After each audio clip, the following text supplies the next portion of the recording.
So all off season, we track the 49ers as they build the 90-man roster, and they have now finished that job. Of course, there are going to be renovations along the way, but they're filled at 90 with 69 million in salary cap space here for the 2026 season. If you take a look at this list from over the cap, the 49ers are at the very top of it. They have the most salary cap space in the entire NFL, 69.8 million to be exact, so almost 70 million. From a strategic standpoint, that means that there is maximal trade flexibility for the 49ers. Obviously, there's some signing flexibility, maybe not as much as many on the outside realize, but there will be room for the 49ers to add players. And I think that above everything, the 49ers have option power the way that they like it entering this 2026 season, where we have seen them, now that we know the totality of the offseason moves, and I'm not talking about late stage offseason moves, I'm talking about free agency and the NFL draft. The 49ers are going for it in 2026. The 49ers went out and signed Mike Evans. They went out and signed Christian Kirk. Heck, they even got Dre Greenlaw, somebody who has had a sketchy track record of health as of late. But if that's not a piece designed to try to push you over the top, especially since they have the third youngest defense in football, you don't go out and get Dre Greenlaw, a veteran linebacker, to bring it full circle unless you are pushing chips into the middle of the table. So look at the totality of the moves so far. Then look at the financial maneuvers that the 49ers have made. They have restructured everything that they can restructure. They have pushed cap hits down the road. They have opened up what I just showed you, the 69.8 million for this season. They've even talked about having ammo ahead of the trade deadline. Kyle Shanahan at the NFL draft said, they've made all those trades, right? They made what, five trades over the course of the NFL draft. One of those got them an extra sixth round pick in the 2027 draft. And the first thing that Kyle Shanahan said was, we now have ammo for the trade deadline. So they're talking about the trade deadline, and they have capital in hand to adapt and react as they need to over the course of this regular season. And they also have money in the salary cap bank to be able to go out and make a move if one does make sense. Now, that doesn't mean that they should go out and waste money. That doesn't mean that they should go out and just sign Joey Bosa at whatever price he wants. They should still be judicious moving forward. Everybody's going to ask me about Joey Bosa. They remain interested in Joey Bosa. Remember, Joey just got married a couple weeks ago, though. It's probably honeymoon time right now for Joey Bosa. I don't know if he exactly wants to be at OTAs for any team right now over the course of this offseason. I think that he might be just biding his time and waiting to sign somewhere ahead of training camp where he could get a better price, and maybe the 49ers and Joey can find a price. Then we can discuss the fit and all that as this show progresses. But we do know that the 49ers have now armed themselves for a season where they can really make a run at it, and they can now look at signings and they can look at trades as they come over the course of the next several months.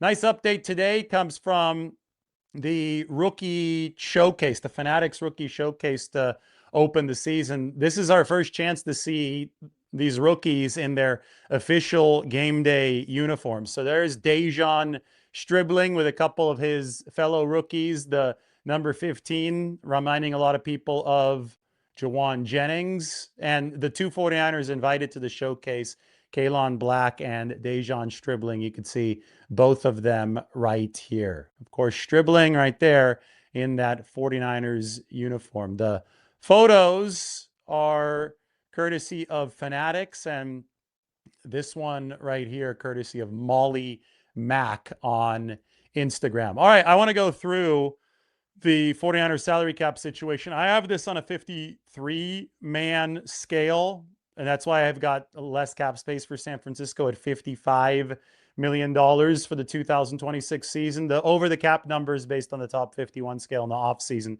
for offseason accounting purposes. And that's where we're at right now is the offseason. I just like to look ahead. But the reason I have my sheet ready is because sometimes we need to also project how the 49ers are going to build their 53-man roster and how much it's going to cost. First things first, the entire rookie class is under contract now for San Francisco. That is big because last year it took a little bit longer. Last year, the second rounders were negotiating fully guaranteed deals, and a lot of them got fully guaranteed deals. Alfred Collins had quite a bit of fully guaranteed money in his. It wasn't 100% fully guaranteed, but picks number 33 and 34 did in 2025. This year, the second round, the top of it was much more easily solved, and the 49ers had that very first pick in Dejan Stribling. So he has indeed signed, and his salary cap hit, you can see on the sheet, which I can share with you guys right now, is $2.43 million. So you saw Jauan Jennings, even at what seemed to be a much lower price than initially expected, signed for what, I think $13 million with the Minnesota Vikings. 49ers get 4 years of team control for Dejan Stribling for only $2.43 million on the salary cap this season. They get faster, they get younger. They're going to hope that, Jauan was durable, and Jauan played a lot of games, but he also played hurt last year. There was also some tread on the tires, or tread wearing off the tires, for Jauan Jennings. So the 49ers hope that they can renovate and make that receiver position all the more explosive. If you would like the link to the salary cap spreadsheet as we go through some of this, I'm going to go ahead and post it into the comment section. You guys can take a look at it there. This is a fun little Saturday morning show. I want to make this as interactive as possible. So I am going to look at the chat right away. Stockton 49er says, let's go and grab Jesse Bates the third. Stockton 49er has the awesome candlestick avatar with the baseball configuration. Check that one out. That's awesome. I always compliment that when I put up one of your questions. So Bates and the safety position, that's something that I see potentially as an in-season trade for the 49ers. Unless the Falcons decide to let him go before the start of this season, Jesse Bates is entering the final year of his contract with Atlanta. Of course, he played under Raheem Morris for the Falcons, and Jesse Bates is set to make a little bit over $13 million this year. When players, especially star players, and Jesse Bates qualifies as such, are on lame duck deals, if they're not extended by a team, then they are definite trade candidates. And then, well, you look at potential suitors, and I think that a team that has a defensive coordinator who used to coach Jesse Bates, a team like the 49ers who might be looking for another safety, I think that it makes a lot of sense for the 49ers to potentially be interested in Jesse Bates down the road. When you look at him with that $13+ million salary, you've got to have enough salary cap space to absorb it. So when I project forward to the 49ers in-season accounting, I've got them at $54.85 million right now to start. Then this is after setting everything up on the 53-man roster. That's a lot of wiggle room for the 49ers this year. Now, you can't eat through all of that. You need the carryover for 2027, 2028. They're actually in negative cap room right now for 2027 and 2028. So you're going to need to carry a massive chunk of this over. The question is how much? Do you need to carry 40 million over? You need to carry 30 million over? I don't know exactly. And the 49ers don't know, but they have formulas and they have projections that they can use to the best of their knowledge and to the best of their ability to make sure that they save the right amount. But you have to at least have the enough right now to absorb a contract if you do trade for it. And for Jesse Bates, you'd take about $13 million off of this, and you'd be left with roughly $40 million. And I don't know where the carryover amount is. They could still restructure a little bit of Brock Purdy's contract if they need to, but that would save probably about 6 or 7 million more this season. They did restructure Osa Odighizuwa's contract over the course of the NFL draft to open up several million more. So he's now at a $5.1 million cap hit. The extension for Trent Williams really opened things up for the 49ers from a cap perspective this year to balance out the books for San Francisco. Williams from a $46.3 million hit down to a salary cap hit of $20.01 million. So $26 million this year opened up. Just some good financial housekeeping for the 49ers. They are surfing the wave of the rising salary cap. I now am surfing the wave of the comment section. So let's have some good questions, because I'm going to be way more involved with good questions than I typically am, since this is a fun Saturday show. You guys should all sign up. We're going to start doing some tape reviews for our members, so you could sign up for membership. We see a lot of members, like Joe Carmack is a member. He's a great commenter. You could see by the little membership badge that he has there. Obviously, Stockton 49er is a member. Roberto is a member right here. Roberto has a comment. He says, that sounds like a lot of money to carry over. Hopefully they could wiggle through this for many years to come. That's the plan. So far, they have wiggled through it. The cap is growing every single season, some years by record amounts. And all this international stuff, the 49ers are traveling over 38,000 miles this year, which is an NFL record, thanks to the Australia trip, which is like 13,000 miles round trip all by itself. And, the 49ers are going to exhaust themselves on that trip. I'm going to exhaust myself flying back and forth to Australia, but the 49ers want it to actually mean something. Well, they're helping the league grow revenue. They're helping the league expand the global footprint. The more money that the league makes, and yes, the international project is part of the league making more money, the higher the salary cap is going to be, and that the 49ers are going to be one of the sacrificial lambs that have to go over to Australia. If they're going to have to put in over 38,000 travel miles, well, they're going to say, well, we'll benefit from the fact that revenues keep on going up, and we're going to surf the salary cap wave by taking advantage of salary cap rules, paying our guys all the same, but just pushing the cap hits back into the future. So far, it's been sustainable for San Francisco. I think it can stay sustainable if they stay within certain limits. Nobody knows exactly how fast the cap is going to grow year over year, but so far it has been prodigious growth, and the 49ers have stayed under the threshold that they need to stay under. Stockton 49ers says the first 2 weeks have more miles than Cleveland all season. Yes, and the first week itself has more miles than Carolina has all season. I think Carolina is only like 8,000 something travel miles, and the 49ers, as I've said, are at a good, what is it again? I lost the 38,100 for the course of the season.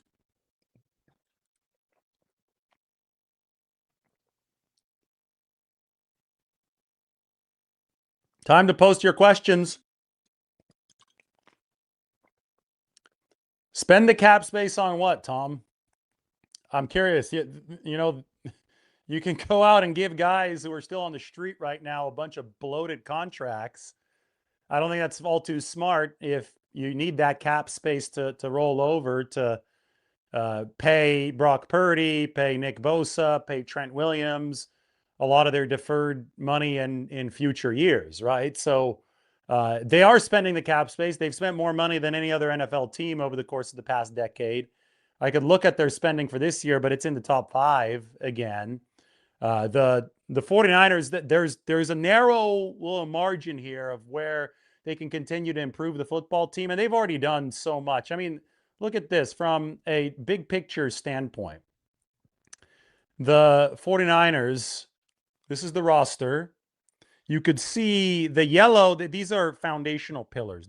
This to me is cool. This to me is really cool. The 49ers have more foundational pillar A-list players than they have at any point of the Kyle Shanahan, John Lynch tenure. They've had some good football teams over the course of the past decade, like really, really good rosters over the course of the past decade. That's why it's always hilarious that people say that John Lynch can't build a roster. He's built the best roster in the NFL in multiple seasons over the course of his time as GM. I don't know about this year. We'll see how the rookies perform before we can make that proclamation in 2026. The 49ers have had the best roster in the NFL more than once over the course of the past decade. They have never, though, had as many A-list foundational pillars, and I use the metaphor of a big grand building for a roster, right? Every position group should have a solid player because you need a leader in that room. You need somebody to guide younger players there. You need somebody to really reinforce the building at a key spot structurally, right? If you're an architect, you don't want all your foundational pillars to be crammed into one corner of the building. Then the structure can collapse under any wind or an earthquake or, whatever adversity an NFL season brings. So look at all of the yellow or the gold, however you want to call it. I call it yellow here. Those are the foundational pillars for San Francisco. Brock Purdy at the quarterback position, you have one. You have two at running back. I gave Kyle Juszczyk a honorary foundational pillar shading this year, and it was way, way past deserved. Like, he deserved it years ago. It should have been there sooner. Juszczyk is awesome. Very important part of this team. So they've got two foundational pillars in that backfield next to Brock Purdy. So technically 3 in the backfield. They wanted Brandon Aiyuk to be a foundational pillar at receiver. He obviously didn't do that for them, but now they've got Mike Evans. If a future Hall of Famer isn't a foundational pillar, I don't know who is. Look, George Kittle, even though he has the injury shading right now, we can give him the foundational pillar shading. They've got one at tight end.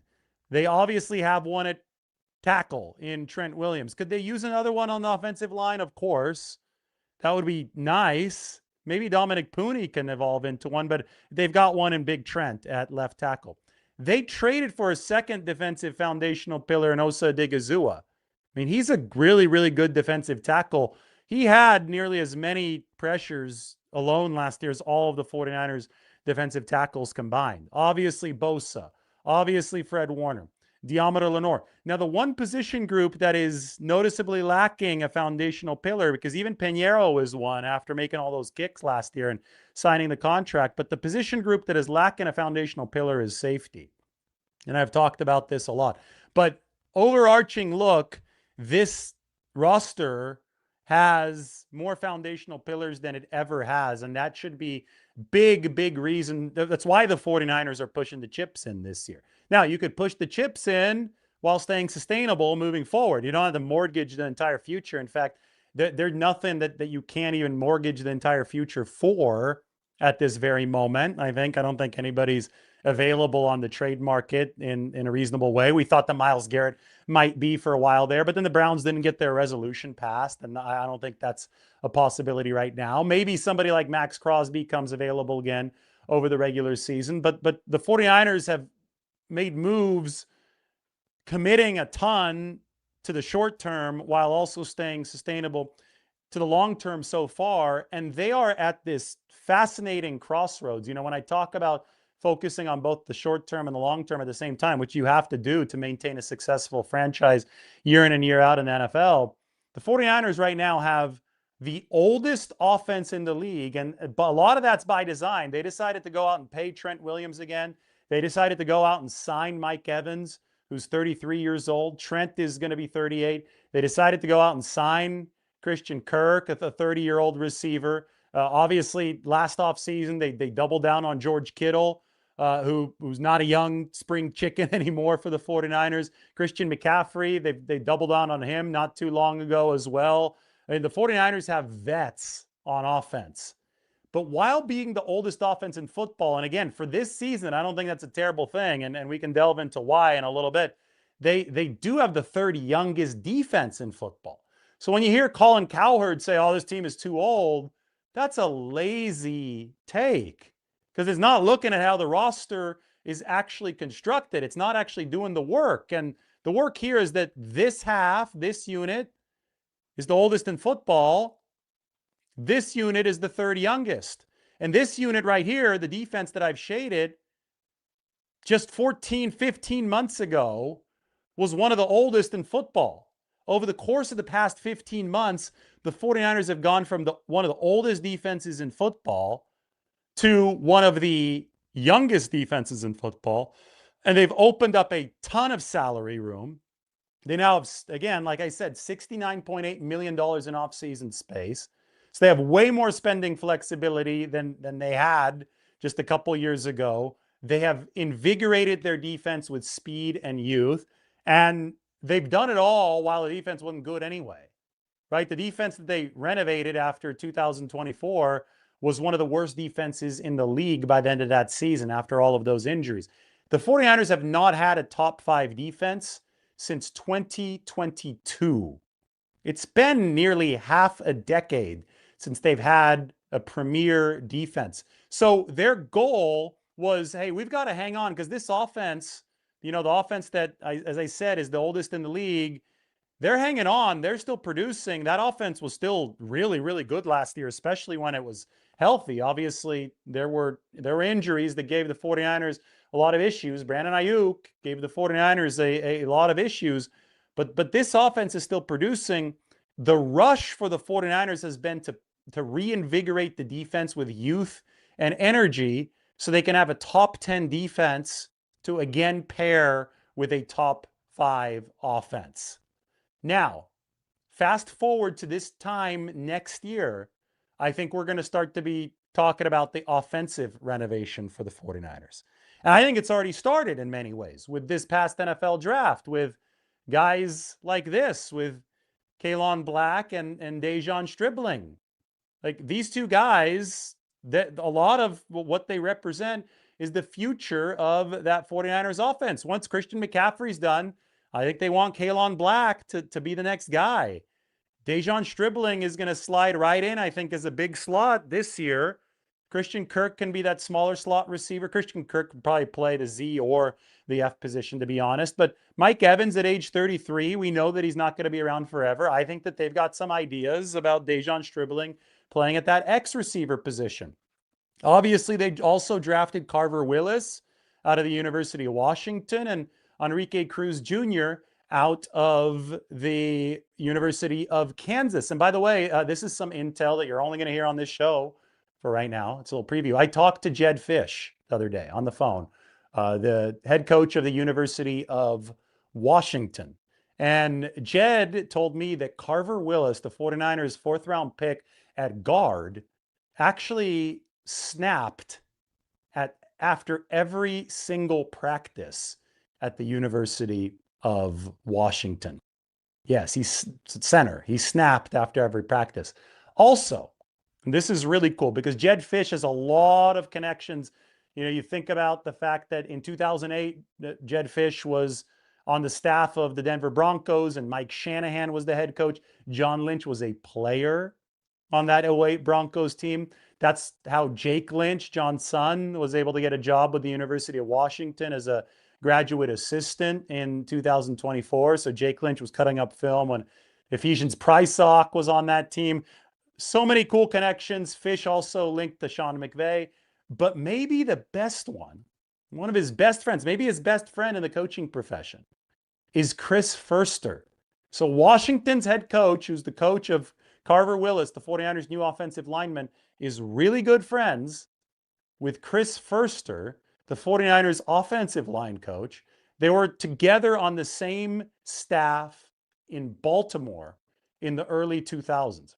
So combine the fact that Fish and Furster are really close with the fact that Carver Willis took center or snapped. He didn't take the snaps. He actually snapped as a center after every single practice at Washington. I think the 49ers are preparing or thinking about preparing Carver Willis to be their center of the future. I think that's definitely in the realm of possibilities for the 49ers. Carver Willis taking over at some point for Jake Brendel. Remember that Brendel is 34 years old and entering his final season under contract for San Francisco. So the center position's got to be figured out moving forward. And if you watch the tape of Carver Willis, he's quick and he loves finishing blocks. He gets to the second level very effectively in the run game. He's a student of the game. He's smart. That's why he was snapping after practice for the University of Washington. And,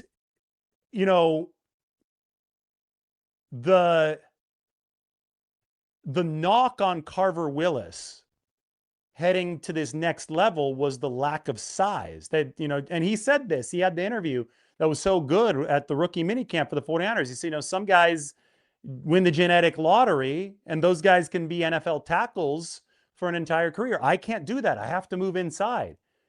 The thing about center is that you almost prefer a slightly smaller size. The quarterback has to be able to see over the center. There are no centers who are 6'7", 6'8", like offensive tackles, right? The interior linemen are a little shorter. You don't mind the shorter arms at interior line because it's just more of a phone booth that you're playing in.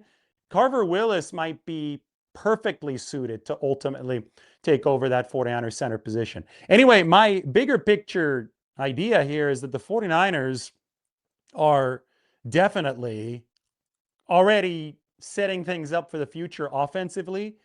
Every single guy that they picked, I've got here slated initially for the second string, but Dejon Stribling is going to be split in time with Christian Kirk. It depends on if they're going to be using the small slot or the big slot. I can also see the 49ers going a lot of four wide this year. And this is an interesting thought because, George Kittle is coming off the Achilles tear. There's a very solid chance that George Kittle begins this season on PUP. And even if he doesn't begin the season on PUP, I don't know if George Kittle is going to be fully involved in 100% of his normal snap load until much later in 2026. We talk a lot about the league going to 13 personnel using extra tight ends, and the 49ers only added an undrafted free agent in Khalil Dinkins, but they went heavy on the receiving core this offseason. There's a real possibility that Kyle Shanahan is already trying to zag while the rest of the league zigs. And by that, I mean, if the rest of the league is going to try to counterbalance with its defensive alignments and personnel, these big sets with all these tight ends, Kyle Shanahan might try to be a step ahead, and he might really try to flex out receivers again this year, especially since he has one of the best quarterbacks in the league in Brock Purdy to run the point. He might try to go heavy receivers against some of these defenses. He has the personnel to do so now. He's got Mike Evans. He's got Ricky Pearsall. He's got Christian Kirk. He's got Dejon Stribling. He's got Demarcus Robinson, who went off in the postseason against the Eagles last year. And of course, we wait to see what Jordan Watkins and Jacob Cowan could do. And there's some exciting tape for Will Pauling, dependable guy, shorter receiver from Notre Dame. There's some exciting tape. Wesley Grimes, a taller receiver out of NC State. They still have Malik Turner, Colton Dowell on this football team. So, the 49ers are deeper at receiver than they've been in a long time. And it could signal the next schematic shift in the ongoing chess match with defensive coordinators. What Stribling can do for Kyle Shanahan, too, is he could block. Can he block as well as a tight end? Probably not. Can he block as effectively as a tight end? Maybe. And there's an important delineation between those two things, because if you're in a four wide set and you force a nickel or a dime package out onto the field, you're going to have smaller defenders to work with. And then it doesn't matter if Dejon Stribling can block as well as a heavier tight end or not, because he's going to be blocking or trying to block smaller defensive backs instead of bigger linebackers and safeties, right? So if you get the personnel packages in your favor, and Dejon Stribling was the best blocker in college football this past year, that's what the 49ers firmly believe, then you give yourself that comparative advantage to get that run game going. I mean, the renovation has already begun, and I think the renovation can take root already for the 49ers on the field offensively this season. I know I'm looking small picture 2026 and big picture simultaneously, but I think it's the only way to properly cover this football team. Carlos saying, what's up? Everybody go check out the Boys Deli. 1 second, since Carlos has greeted me, I don't want to knock over my mic here, but I've got something I got to show you, Carlos. All right, I'm coming back. Here we are. All right, Carlos. We're going to put on the Boys Deli hat here for a little bit, okay? This is Lombardi Wines. Shout out to Tony Lombardi up in Petaluma. You could order from them. Don't they have a nice logo, Lombardi Wines? It's the one that I usually wear. It's like an old Tuscan farmhouse or something like that. But the Boys Deli out in San Francisco on Polk, I think it's a good day to go check them out for lunch. Wonder if Carlos is out there right now. But anyway, Carlos, did you have fun at the Panthers game this past year? I think he went to Monday Night Football against Carolina with his wife. So Awesome, awesome to see him check in. Yeah, everybody head to the Boys Deli over on Polk. Get there before the line. Some of the best sandwiches in San Francisco. I get the Sandlot on Dutch Crunch. It's really good. But they've got a full menu. It was part of our big sandwich video that we ran during the Super Bowl.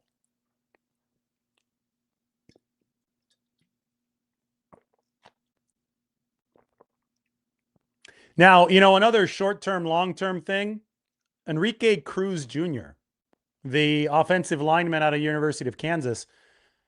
If you look at the structure of the 49ers roster right now, he's a tackle, right? They're not thinking about him as a guard. They're thinking about him as an exterior lineman with his speed. His speed and his length makes makes him an exterior line prospect. He though, I mean, the 49ers have two really good tackles with Trent Williams and Colton McKivitz, two veterans under contract for multiple years. So where does Enrique Cruz Jr. fit in? Well, their development is needed for sure. So you don't want him starting this year anyway. But is he even the swing tackle? No, he's not. Vederian Lowe is your swing tackle, another veteran that the 49ers signed this offseason. Then it becomes a roster question. Can you carry Enrique Cruz Jr. on the roster as a utility tackle, because he's not even the swing tackle and there's limited roster space in this league?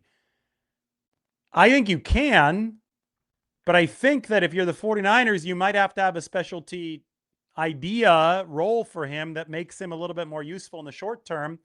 And that could be as a sixth offensive lineman, a tight end of sorts, if the 49ers really do want to get crazy with some of these personnel groupings. The Miami Dolphins did it with Daniel Brunskill last year. And we know Brunskill's a former 49er, and we know that Mike McDaniel was the coach of the Dolphins, and he also a former 49er, a lieutenant of Kyle Shanahan's. Dutch Crunch is not overrated. That is blasphemy, Tommy Huxley.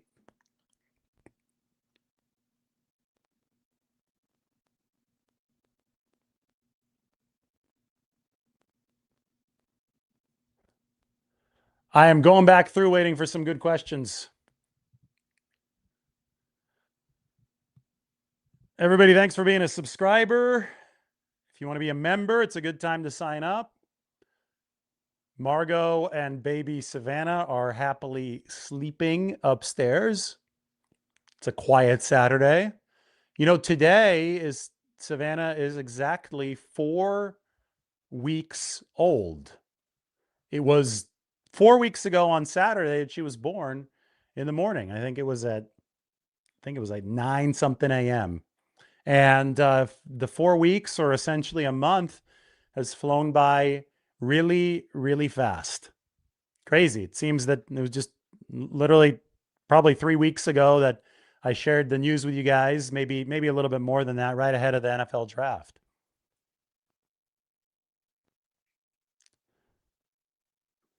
The Bosa brothers going to reunite with the 49ers. It'd be the first time that they're on the same team since high school, St. Thomas Aquinas down in Fort Lauderdale. Joey was a senior, Nick was a freshman, and I think they won the state championship game that year in Florida. Thank you, Chris. I really appreciate that. We've had a blast over the course of the last 4 weeks, that's for sure.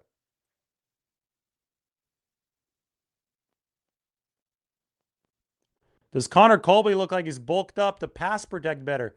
I'll let you know over the course of the next couple weeks, but probably won't have a better answer for you until training camp. They've got to put the pads on.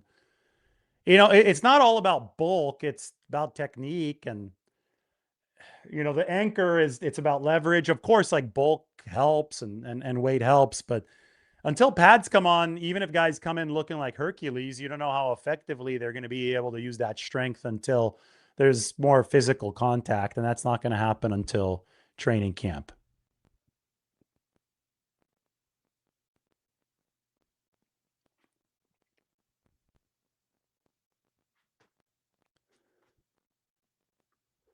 All right, I need some good questions to keep this going.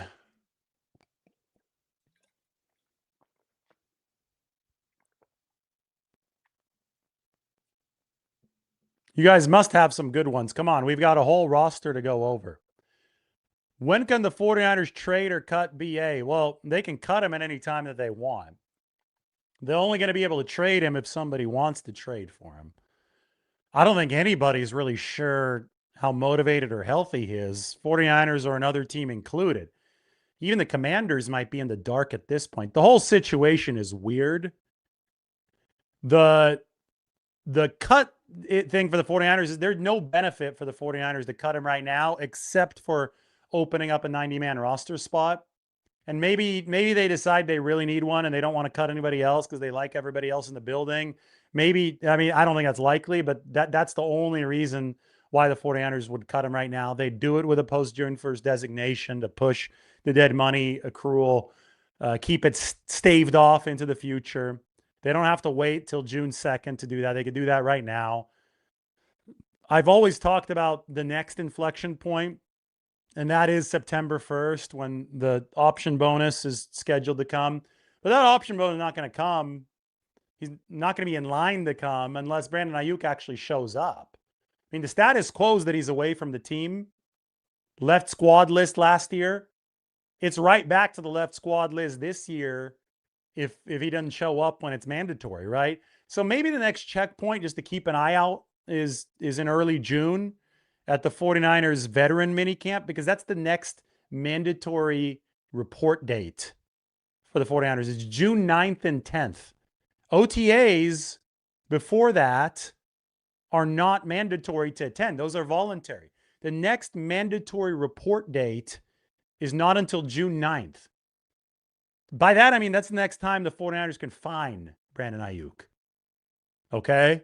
So obviously he stopped showing up last year, and that might lead to forfeiture of salary or recoupment of salary. I don't know. Lawyers will get involved if the 49ers want that for 2025 after Aiyuk went MIA. But there's been nothing since 2025 that has forced Brandon Aiyuk to show up to the facility, or else he'd lose money. There will be something on June 9th and 10th, and that is called the mandatory veteran minicamp. And at that point, if Aiyuk doesn't show up, the 49ers can levy a fine against him. Then they could start levying more fines against him if he doesn't show up for training camp. So it's and fines would, you know, if he signs a contract elsewhere, I think the 49ers could enforce that they get those fines by making sure that they're withheld from another contract. And those fines start to get really pricey, right? I think for veterans in this league, they could be $40,000 or $50,000 per missed day. Like, so it's not chump change. Let's put it that way. So the 49ers actually hold a lot of cards here, and I think they're going to continue to hold them. I think the last thing they want is, even if it's not a high chance that Aiyuk is secretly in decent shape, I think the last thing they want is to cut him and then to see him sign for a team that's going to play against them and to give him a full offseason of practice. They've already paid him $48.4 million since 2024 for only 7 games. They have secured contractual control through a deal that has been more than fair to Brandon Aiyuk. By more than fair, I mean more than fair. I mean $48.4 million more games, or more, like, there's been over $1 million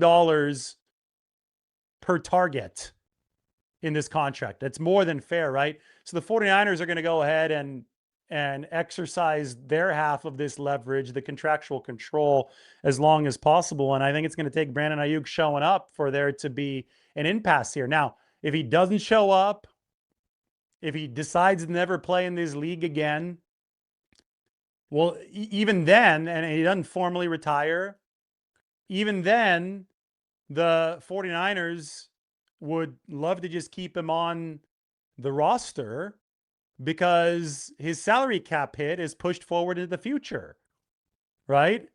Like, all of they wouldn't have to pay him for this year, so to make the salary cap hit smaller. but all of the money that had been deferred that is, spread out into future years like an accordion would stay spread out like an accordion over future seasons. And that's great for the 49ers because that's how they like structuring their cap.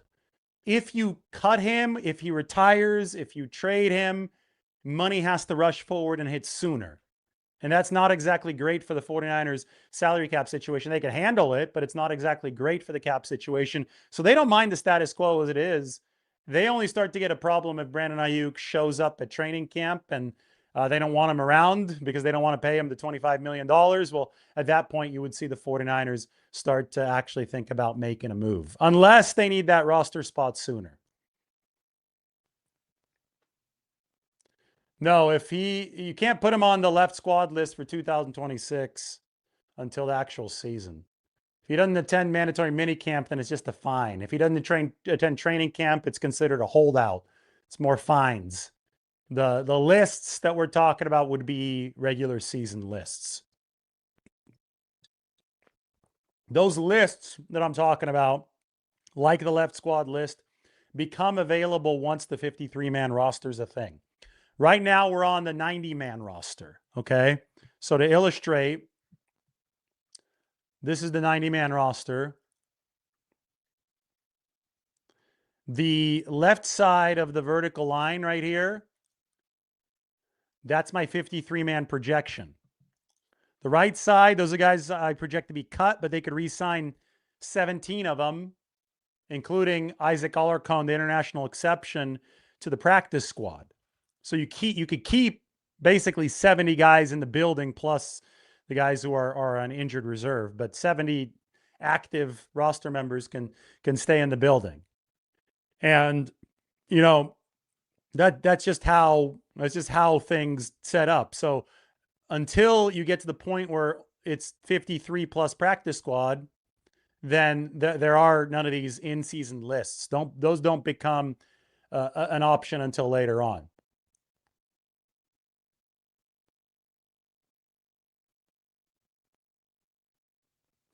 What's the reason by not having Jordan James as the running back too? I'm just predicting that Kalon Black is going to usurp James and be the running back too. I think that Black is a more explosive athlete and a more complete back. Jordan James can prove me wrong. Nothing against Jordan James. It's just more that I think that Kalon Black is really good. I followed him at Indiana. I think everybody watched Indiana last year. They were so good. And he 3.6 yards after contact per attempt. He didn't get invited to the combine. I think it's clear it was a snub. He was at a 4.4 at his pro day.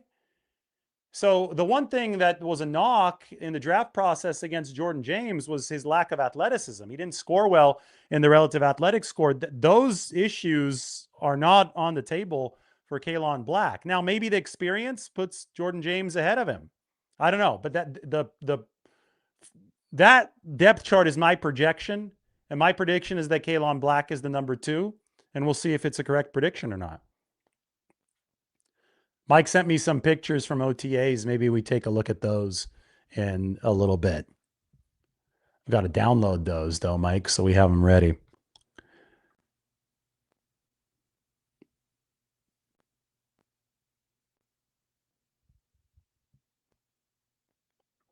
This is not true right here. Brandon Aiyuk is not due money if he's not released by June 1st. That is not true at all. He's only due money if he shows up, and that's not coming until, like, the money due date would not be coming until September 1st or August 31st, one of those 2 days. June 1st doesn't really mean anything. They could release him around then, but it would make very, very little difference. Now, a trade makes a whole lot more sense after June 1st in case they have one in place with Washington or something like that.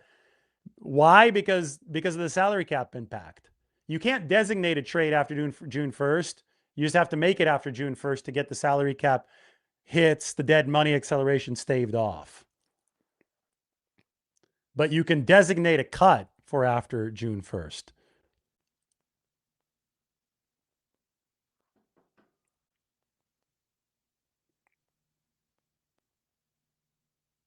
Nine one. Yeah, it's September 1st, not August 31st.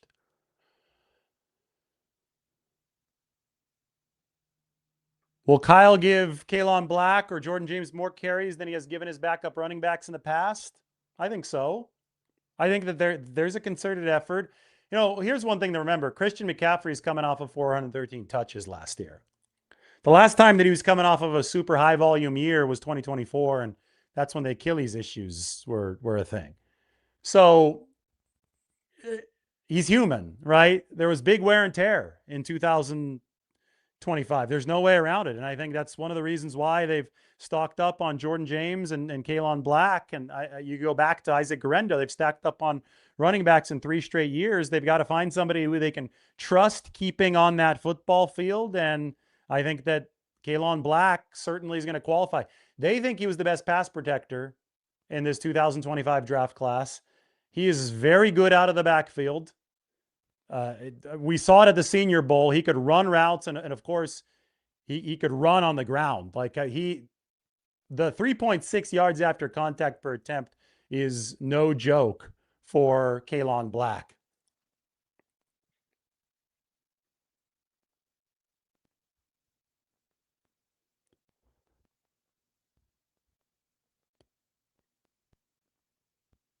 I'm getting a lot of these questions. What benefit did the 49ers gain? There are many benefits. A, he can't go and sign with somebody else, practice with them, and then help beat the 49ers. You at least insulate yourself from that risk. B, there is an actual tangible financial benefit in that you can keep his salary cap hit very low this year because the money will stay prorated into the future if he remains on the team. So unless he shows up and forces you to release him so you don't have to spend more money on him, there's no downside and there's only upside to keeping Brandon Aiyuk around. With asterisk, right? The roster spot. The 90-man roster spot right now, but those aren't that valuable because there's 90 of them. 53-man roster spots are much, much more valuable, but if he doesn't show up, they could just put him on the left squad list and he won't count toward the 53. Mike has thought of a nightmare scenario for the 49ers. What if the Commanders don't sign Aiyuk? What if they sign Stephon Diggs instead and Aiyuk signs with the Seahawks? So, yeah, if you delay the release, then it's just common sense insurance if you're the 49ers.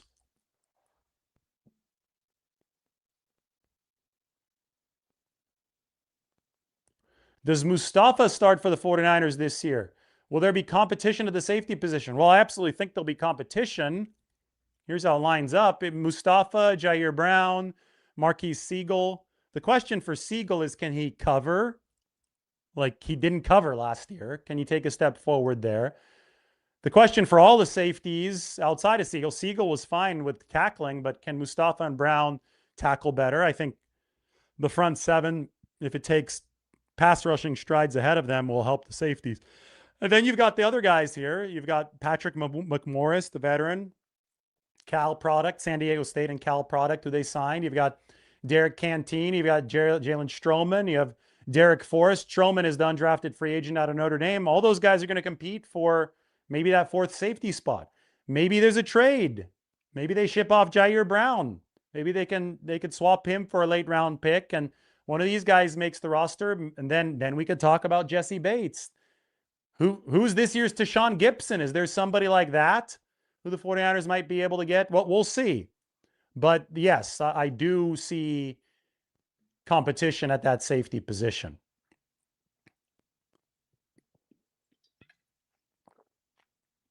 Another comment from a member, this is good, from the crotchety old man. They cannot allow what BA has done to become precedent. Yes, I don't think the league wants that, right? I don't think the league would be particularly happy if Brandon Aiyuk was rewarded for trying to force his way out, if that's what he's trying to do. Now, there's concern that Brandon Aiyuk doesn't have that much direction right now.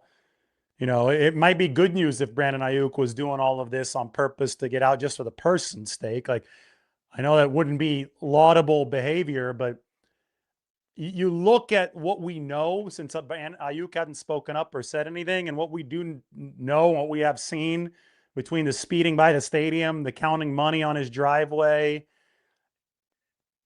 I think as a human, that there's reason to be a little bit worried about Brandon Aiyuk. And that's just me as an empathetic human. I don't know the full picture, though. Neither do the 49ers. I know that. They're like, what the hell's going on?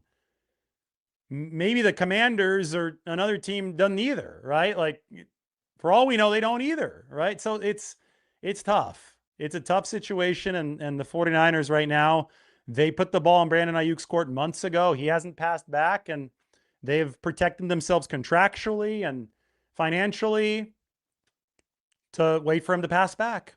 That's where we're at.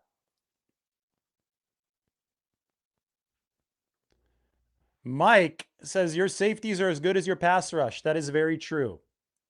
There are very few safeties in NFL history that could overcome a non-existent pass rush.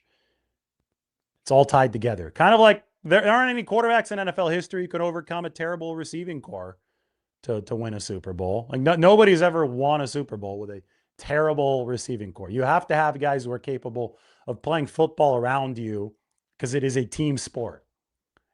So maybe back in more of a running era, you wouldn't need staple pieces at the pass catching positions, but now you do.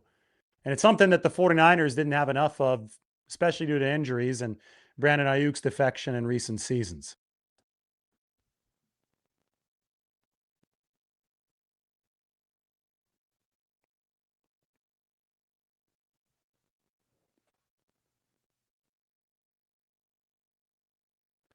What do I think Ricky Pearsall's ceiling is at this point? I think it's as high as it's ever been.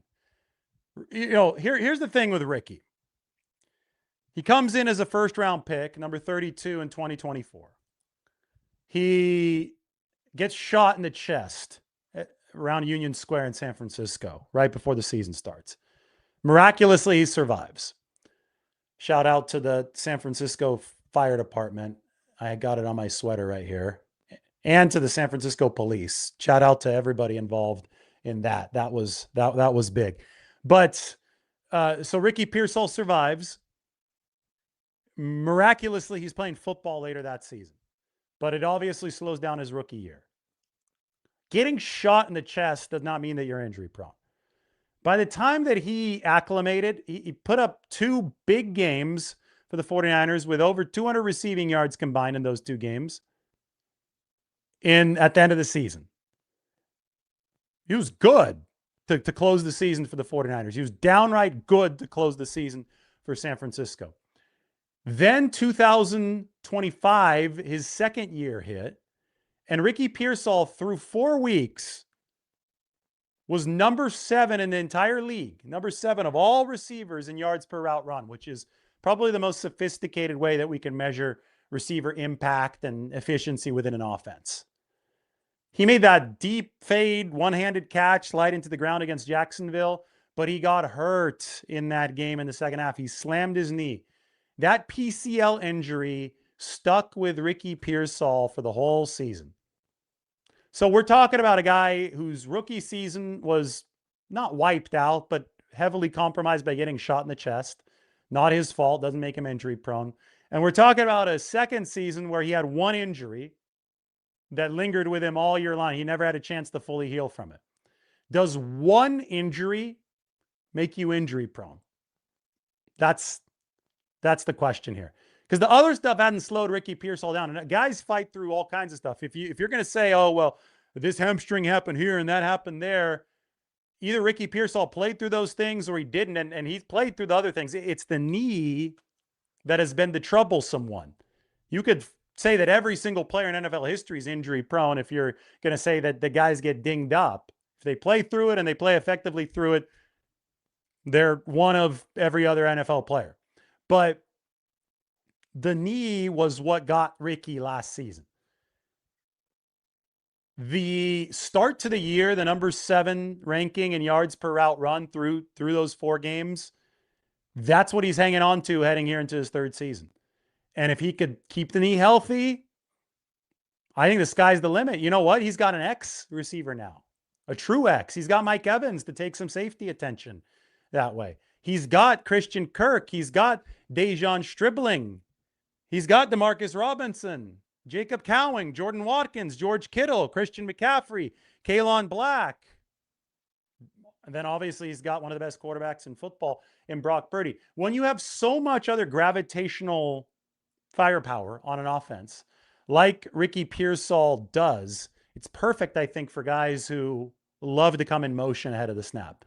I don't think that Ricky Pearsall is a true X receiver. I don't think he's a guy that you want lining up on the boundary, working against press coverage with no motion, split end kind of position. I think you want him at the Z. I think you want him at a flanker position. There's some movement ahead of the snap, and I think he is smooth. I think he is slick. We call him Slick Rick. I think he could get separation. He can get open like a madman in such situations. And that's exactly how the 49ers can play Ricky Pearsall this year. They can spring him free with space this year. And then in space, we know how smoothly he moves because of the arsenal that they have around him. So I think that Ricky Pearsall is in a very, very good spot this year. If he can stay healthy to deliver some big numbers for the 49ers, I think that ceiling is very high for Ricky Pearsall. He is one talented guy. We've got Kyle Shanahan here on Ricky Pearsall. Are there things he needs to do in the offseason to put himself in a better position to be more available and to withstand some of these tougher hits? Yeah, I thought he did that last offseason, though. I thought Ricky had an awesome offseason last year, or this year. He got through all of training camp. Was one of our few wideouts who did all of training camp, I think minus the first 5 days. And I thought he went into the season as ready, much more ready than the year prior. Added some weight, was able to get through a training camp because he did train the right way. And that's why I thought he went into those first few weeks of the season ready to go. I think if you guys saw the film or you saw his stats, the stats did match the film. I think he was leading the league in a lot of categories before he got hurt, I want to say versus Jacksonville. And then he landed on his knee in the wrong way. And when you land on your knee in the wrong way and you hurt your PCL, sometimes that can last a week, like Puka last year. Sometimes it can last 7 weeks. And then when you do come back and you land on it again, it happens again. So can he prepare to not land on his knee? No. So he's trying to too. What do I got to do different? I'm like, let's talk about what you did do, and then let's talk about what happened. And so I think the main thing from last year is, man, what can we do to come back from that faster? When you do come back, what can we do to maybe not redo it so it doesn't linger? Because I mean, when it was said and done, Ricky played as Ricky for I'd say 4 games this year. Even though I think he might have dressed in 8, but he was Ricky for 4 games, and that didn't have to do with how he went into this year. That had to do with an injury that he had in week 4, and those are tough to overcome. But I think he found the right way last year and keep adding to it. Ricky for 4 games. I just talked about those 4 games. So Kyle said what I did. Number 7 in yards per route run. He was actually leading the league in some categories, as Kyle Shanahan did say. So yeah, the ceiling is extremely high for Ricky Pearsall, and he's not even your ex receiver. Now you've got a future Hall of Famer in Mike Evans, and you've got Dejon Stribling, and you've got Christian Kirk, and you've got George Kittle, and you've got Christian McCaffrey. Okay, so you guys get the idea. That offense for the 49ers might be the oldest in football. But they've got a superstar young quarterback in Brock Purdy. They've got a loaded receiver room. The quarterback himself, and I'm going to end this show with a mic drop. The quarterback himself has not had the benefit of a plus receiver core in over 2 years. So we're going to look at this from the Ben Baldwin website, which does such a good job of tracking efficiency. You're going to want to be further to the right and further up on a chart like this. And this was Brock Purdy's performance last offseason. Can you find him? He's over here. This is 3rd and 4th down performance, which this is, by the way, 3rd and 4th downs is when the scheme, Shanahan's scheme, is most helpless to help Brock Purdy. It's when defensive coordinators are throwing their best stuff. It's when pass rushers are coming without the threat of a run game, especially on 3rd and long. Purdy led the league by a lot, by a mile, and he did it without a plus receiving core. This year he has those receivers. I'll say this. MVP season might be incoming. I'm just going with objective facts. Everybody hit that subscribe button. We'll see you soon.